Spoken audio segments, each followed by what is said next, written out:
চলতি বছরের এপ্রিলে নিয়ম বহির্ভূতভাবে সাউদার্ন ইউনিভার্সিটির উপাচার্য মোজাম্মেল হককে অব্যাহতি দেয় বিশ্ববিদ্যালয়ের বোর্ড অব ট্রাস্টি। এর ৫ মাসের মাথায় তাকে বেআইনিভাবে অব্যাহতি দেওয়া হয়েছে উল্লেখ করে শিক্ষা মন্ত্রণালয় দায়িত্ব পালনের নির্দেশ দেয়। শিক্ষা মন্ত্রণালয়ের সেই আদেশের বিরুদ্ধে রিট করেন বোর্ড অব ট্রাস্টির বিতর্কিত সদস্য সচিব সরওয়ার জাহান।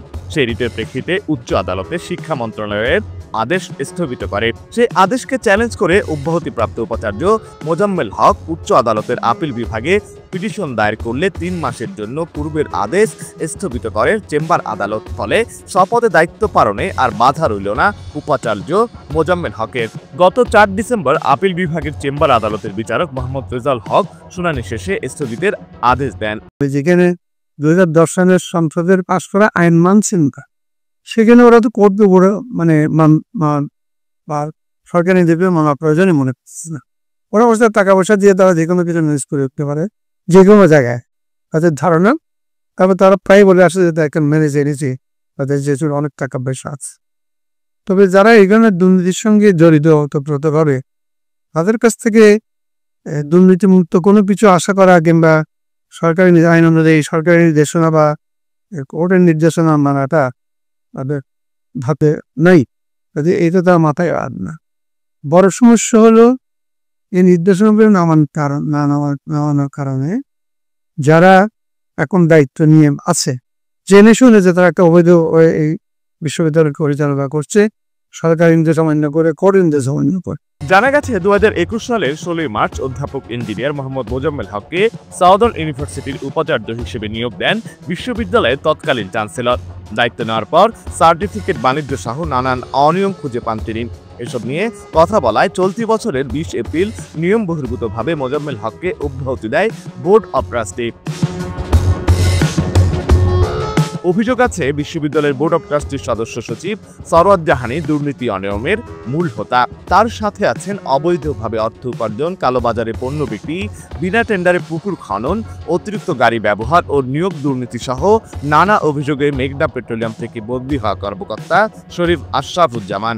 তিনিও সাউদার্ন থেকে ভুয়া সার্টিফিকেট নিয়েছেন আছে এমনও অভিযোগ। অভিযোগ রয়েছে দুর্নীতির গোমর ফাঁস হলে ফেসে যাওয়ার ভয়ে সরওয়ার জাহান তড়িঘড়ি করে ভিসি মোজাম্মেল হককে অব্যাহতি দিয়েছিলেন। এরপর সরওয়ার জাহান তার অনুগত শিক্ষার্থীদের টাকা দিয়ে মোজাম্মেল হকের বিরুদ্ধে একটি মানববন্ধন করিয়েছিলেন, যেটির প্রতিবাদ করেছিল বিশ্ববিদ্যালয়ের সাধারণ শিক্ষার্থীরা। জানা গেছে চলতি বছরের এপ্রিলে তাকে অব্যাহতি দিলে গত 10 সেপ্টেম্বর শিক্ষা মন্ত্রণালয় এ বিষয়ে একটি নির্দেশনা দেয়। ওই নির্দেশনায় উল্লেখ করা হয় সাউদার্ন ইউনিভার্সিটি বাংলাদেশের ভাইস চ্যান্সেলর অধ্যাপক মোহাম্মদ মোজাম্মেল হককে বোর্ড অব ট্রাস্টিজ কর্তৃক সাময়িক অব্যাহতি প্রদানের ক্ষেত্রে বেসরকারি বিশ্ববিদ্যালয় আইন 2010 অনুযায়ী যথাযথ কর্তৃপক্ষের অনুমোদন গ্রহণ করা হয়নি। এ অবস্থায় তার অব্যাহতির বিষয়টি কার্যকর হবে না। এমত অবস্থায় সাউদার্ন ইউনিভার্সিটি বাংলাদেশের ভাইস চ্যান্সেলর অধ্যাপক মোহাম্মদ মোজাম্মেল হক যথারীতি দায়িত্ব পালন করবেন। আদালত সূত্রে জানা গেছে গত 24 অক্টোবর শিক্ষা মন্ত্রণালয়ের এই সিদ্ধান্তকে চ্যালেঞ্জ করে উচ্চ আদালতে রিট পিটিশন দায়ের করেন বোর্ড অব ট্রাস্টির সদস্য সচিব সরওয়ার জাহান। আদালত শুনানি শেষে শিক্ষা মন্ত্রণালয়ের সেই আদেশকে স্থগিত করেন। উচ্চ আদালতে সেই আদেশকে চ্যালেঞ্জ করে আপিল বিভাগে সিভিল পিটিশন দায়ের করেন অধ্যাপক মোজাম্মেল হক। গত 4 ডিসেম্বর শুনানি শেষে আদালত সাময়িক অব্যাহতি আদেশের কোনো আইনগত ভিত্তি না থাকায় ওই আদেশ 3 মাসের জন্য স্থগিত করেন। ছাত্ররা যে ক্ষতিগ্রস্ত হবে বিশেষ করে সেটা একটা বেশি বড় আশঙ্কার বিষয়। কারণ এই অবৈধ কর্তৃপক্ষের সে বেশি হোক জ্যেষ্ঠ হোক, যারা যে সমস্ত সিদ্ধান্ত দেবে তার দায়িত্বে তাদের নিতে হবে, যেহেতু এটা কোনোটাই বইল না।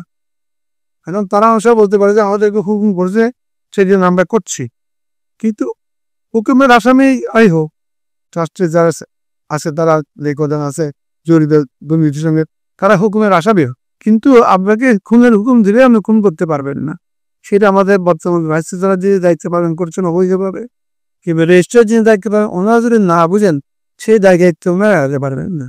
এই যে বৈষম্যবিরোধী আন্দোলনে যে পুলিশগুলো এতগুলি ছাত্রদের খুন করলো তাদের কেউ নির্দেশনা দিয়েছে, কিন্তু যারা খুন করেছে তাদের জন্য অবৈধের প্রবণতা হয়ে দাঁড়িয়ে তো তারা তো মুক্তি পাবে না। বিশ্ববিদ্যালয় সংশ্লিষ্ট একাধিক সূত্র জানায় এই বিশ্ববিদ্যালয়ের মূল মালিকানা নিয়েও আছে আদালতে একাধিক মামলা। মূলত উচ্চ আদালতের রিটের উপর ভিত্তি করেই চলছে এই বেসরকারি শিক্ষা প্রতিষ্ঠানটি, যা শিক্ষার্থীদের ভবিষ্যতের জন্য হুমকি স্বরূপ।